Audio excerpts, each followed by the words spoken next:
Olá, eu sou conhecida no movimento negro e no movimento feminista como Dona Kika de Becém, ou então chamada de Mejitó, que são nomenclaturas apropriadas para as pessoas que são iniciadas na religião de matriz africana no Brasil, mais conhecida como Candomblé.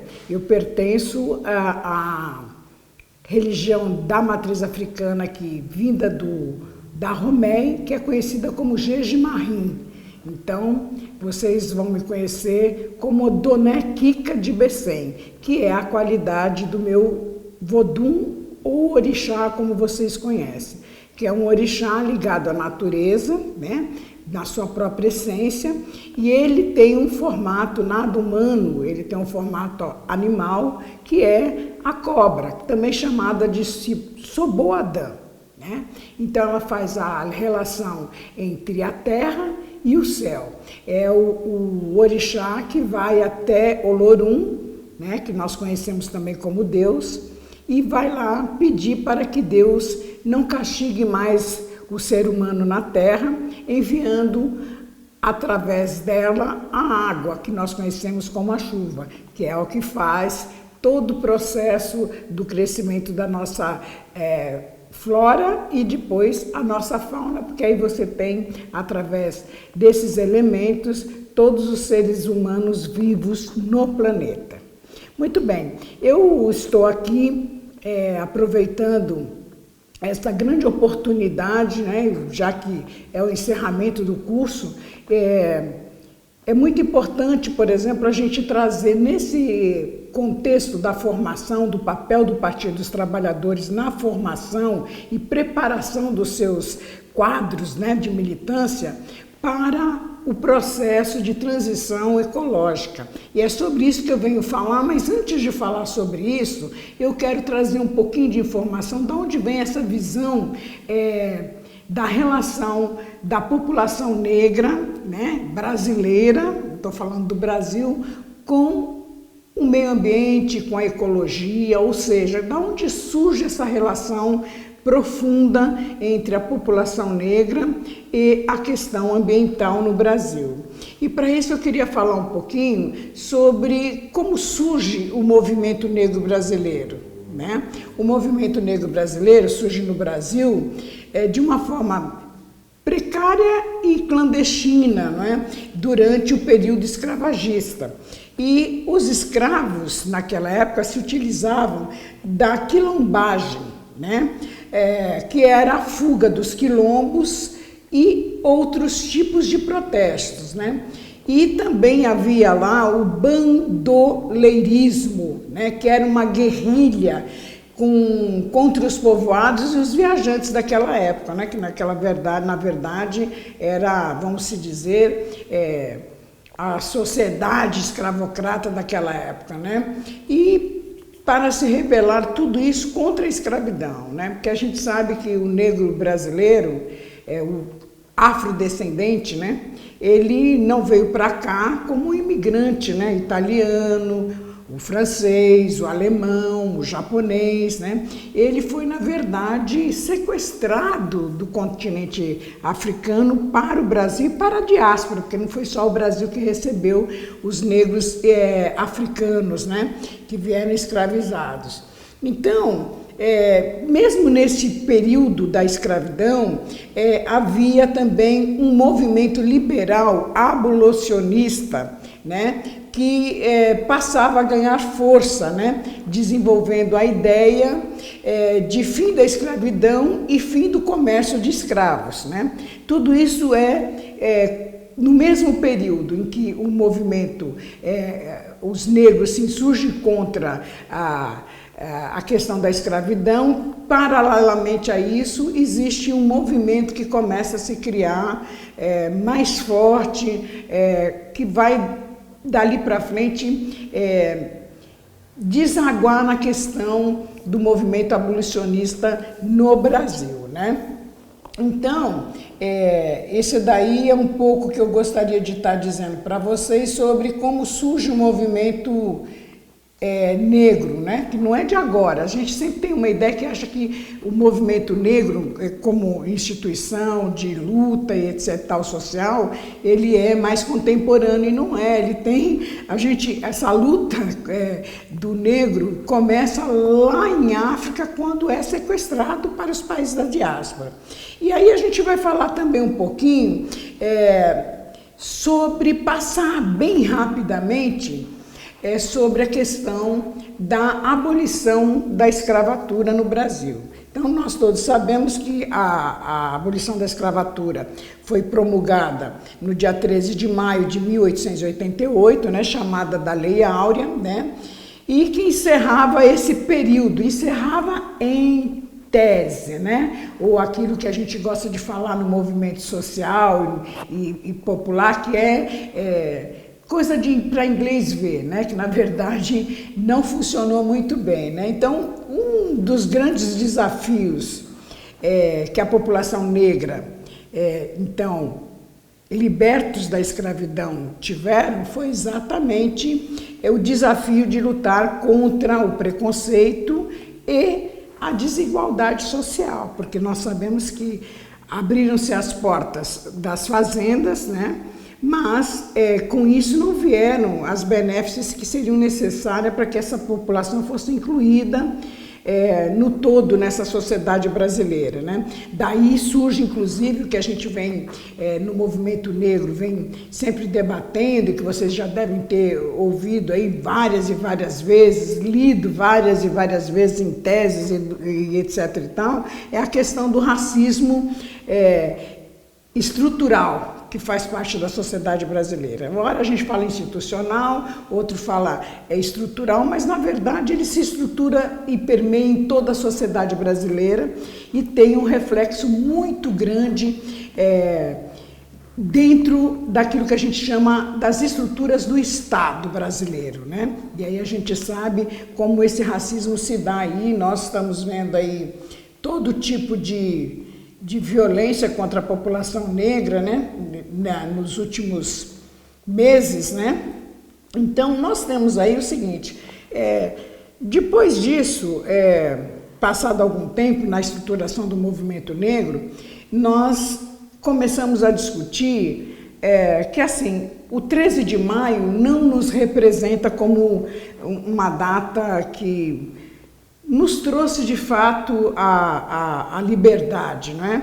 Então, o movimento negro vem discutindo através de vários processos de luta, de organização na sua base, né? Nos locais onde a gente se organizava, seja no movimento estudantil, no movimento cultural, e a gente chegou à questão de que a data que não só representa, mas que é uma data que nos garante o nosso papel, porque a luta nossa não se acaba, é o 20 de novembro, que é uma data em que morre em Pernambuco um dos grandes líderes dos últimos dos quilombos a serem tombados, né? Que foi o Zumbi, que é de Palmares, né? Então, o 20 de novembro é a data que ele falece em 1695, né? Ele foi, na verdade, assassinado. Para variar, a gente tem visto isso de forma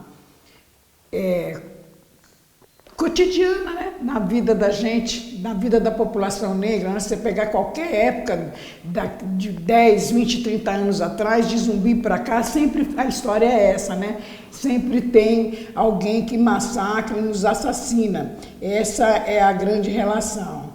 Agora, por que mataram o Zumbi? Bom, várias coisas, não só pela questão da liberdade, mas é importante a gente lembrar que o sistema de organização desse quilombo que o Estado daquela época não conseguiu derrubar, que ele durou 100 anos, foi exatamente um sistema muito utilizado, inclusive, que está sendo discutido já há alguns anos, de alguns anos para cá, que é o bem viver. Como é que se dá esse bem viver? Porque o bem viver naquela época também incluía nos quilombos não só os negros, mas tinha indígenas, né? Tinham os portugueses, enfim, todos aqueles que se sentiam a parte da sociedade daquela época, ou que fosse as pessoas que fossem mais em situação mais vulnerável, elas estavam no quilombo, que era uma forma delas se rebelarem contra o sistema.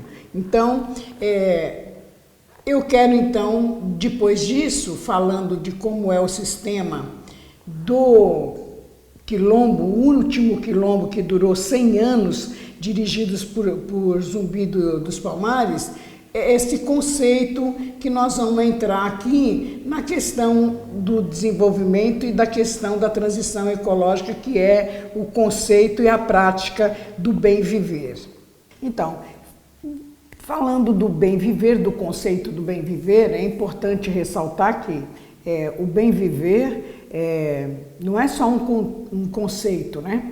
Ele surge com um movimento das populações indígenas e andinas, não é? Sobre essa questão do que seria o bem viver para esses povos, mas ele é muito mais anterior, né? E ele cabe a outros povos, como os povos africanos. E aí é importante a gente entender, por exemplo, o papel das religiões de matriz africana no Brasil, porque ela, ao mesmo tempo em que ela expressa, depois da queda dos quilombos, ela reorganiza a família negra, a população negra em torno da religiosidade, da espiritualidade africana, né, que são o retorno e a crença nos elementares, nos orixás. Ela traz esse conceito que vem da África, que é o bem viver também, que é o espaço onde cabem todos, que é o que a gente estava falando quando citamos os quilombos, né, a prática de vivência nos quilombos, que era o plantar, aquilo que fosse a mais, você distribuía, trocava com outros quilombos ou com as outras pessoas, com a cidade,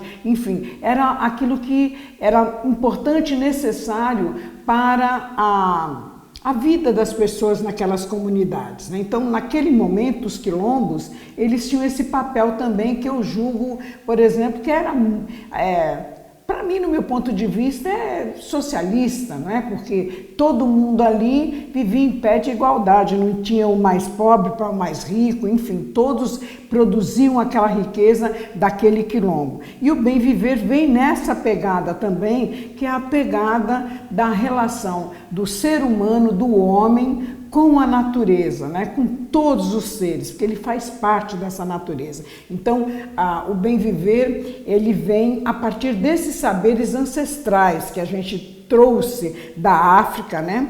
E os indígenas brasileiros, por exemplo, têm isso muito acertado, muito nítido na sua convivência, nas suas nações, nos seus espaços de vivência aqui no Brasil, que é um dos povos que não são nem originários, eles são a origem do país, do Brasil. Então é importante ver, inclusive, essa relação dos escravos fugidos com os indígenas aqui no Brasil, né? E como essa relação se dá muito bem para a formação dos quilombos, né?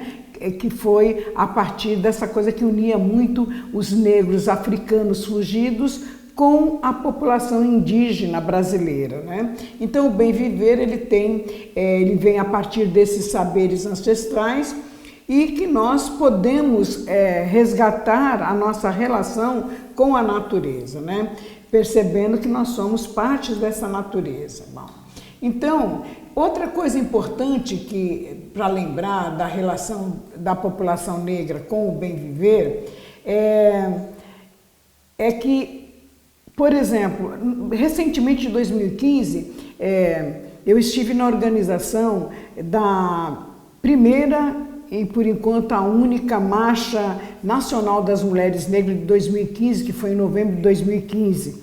E um dos lemas que vinha era contra a violência e pelo bem viver, que é um conceito que as mulheres negras brasileiras em movimento em organizações trouxeram como tema nessa grande marcha que teve 70 mil mulheres em Brasília, né? Importante, e foi num momento muito forte para o país, que foi no momento em que nós estávamos em via de receber o golpe. Eu acho, inclusive, que o movimento de mulheres negras brasileiras foi o último movimento que a nossa ex-presidente Dilma Rousseff recebeu no Palácio do Planalto. E lá tinha esse conceito do bem viver. E é importante que a construção desse bem viver, ele tem um processo profundamente democrático, né? Ele pode contribuir com uma mudança de paradigma, né, na sociedade e principalmente em meio às crises que estamos vivenciando no país e no mundo, né, atualmente, né? Isso é importante a gente frisar esse conceito do bem viver aqui. Agora, é importante dizer que quando a gente fala também do bem viver, a gente também tem que lembrar uma das partes que mais o movimento negro, e não só o movimento negro, mas uma rede de ambientalistas, vem discutindo, né, e aprofundando no debate, que é a questão do racismo ambiental, né? E o racismo ambiental a gente tem aí, enquanto movimento, a gente luta para que a gente tenha direitos à terra, ao nosso modo de vida, né? E aí a gente pode expressar diretamente, falando, por exemplo, dos quilombolas, que são os remanescentes dos quilombos, né? Que ainda hoje a gente luta para a assinatura das suas terras, né? Então, nós tivemos alguns ganhos aí, que foi de 2003 até 2015, podemos dizer assim, que foi o governo democrático e popular implantado, que nós tivemos através do Partido dos Trabalhadores, né? Nós iniciamos esse avanço nas políticas públicas voltadas para a população negra e afrodescendente, através do governo democrático e popular, que surgiu em 2013, e ali começa a surgir o 21 de março, que é o dia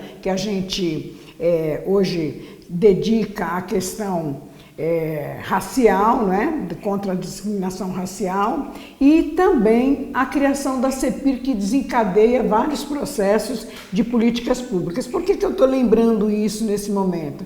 Porque esse governo democrático popular é o governo exatamente que conduziu a questão não só ambiental, mas com o recorte importantíssimo que é a questão racial, né, e dando uma atenção importante para as populações quilombolas, ribeirinhas, para as mulheres, né, enfim, e principalmente as mulheres negras. E aí a gente fica pensando, poxa vida, que saudade, né? A gente fala que saudade do nosso ex, que é o presidente Lula, mas a gente também tem saudade da nossa ex, que é a presidente Dilma Rousseff, né?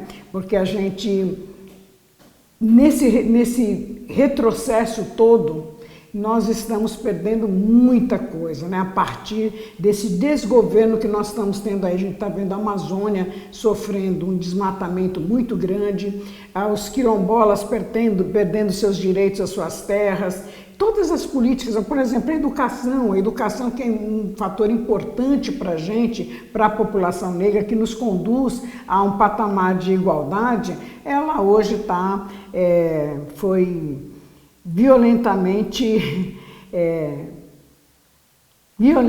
morta, porque nós estamos aí hoje passando por uma situação muito difícil. Então, é importante, eu queria dizer também uma coisa muito importante para vocês pensarem comigo aqui, que é o seguinte: qual a importância desse processo? Hoje, eu estou muito feliz por estar aqui nessa última aula, né? Porque eu represento aqui uma população negra, sou uma mulher, uma religiosa de matriz africana e uma moradora de uma periferia urbana aqui em São Paulo, que é a Coab Cidade Tiradentes. Muitos de vocês já ouviram falar da Coab Cidade Tiradentes, que nos governos democrático e popular que nós tivemos aqui na Prefeitura de São Paulo, nós tivemos muitos avanços lá, porque é uma comunidade que tem 99,9% de negros, né? Então, se você computar depois o Brasil afora, a importância que teve esses governos e o papel do Partido dos Trabalhadores para conduzir essa política na programação, na construção de programas de governo de todos os outros companheiros e companheiras que saem por aí pelo Brasil afora, levando o nome do PT e levando uma proposta de um governo democrático e popular onde todo mundo seja incluído. Então é importante, muito importante, que o Partido dos Trabalhadores, de fato, assuma como seu a questão racial, né? Porque nós, no Brasil, somos 52% da população. Não é pouca coisa, nós somos quase a maioria.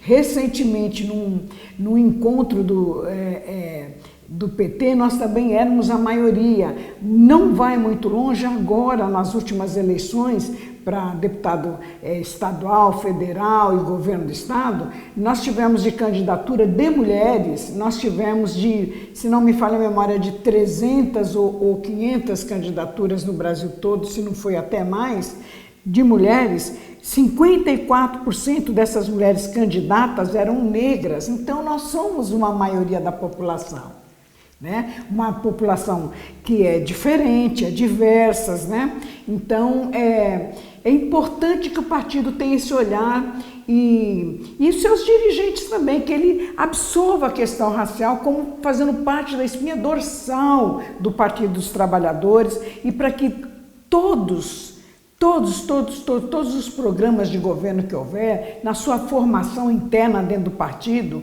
é importante que isso seja assumido. Porque, na medida em que o partido aprofunda a questão da relação do bem viver, que é um conceito que vem para avançar num mundo possível, porque nós acreditamos que um outro mundo é possível através desse bem viver e através da promoção da igualdade para todos, que não é só para negros, é para todos, né? Para todos os brasileiros, porque o movimento negro tem um programa de governo, né?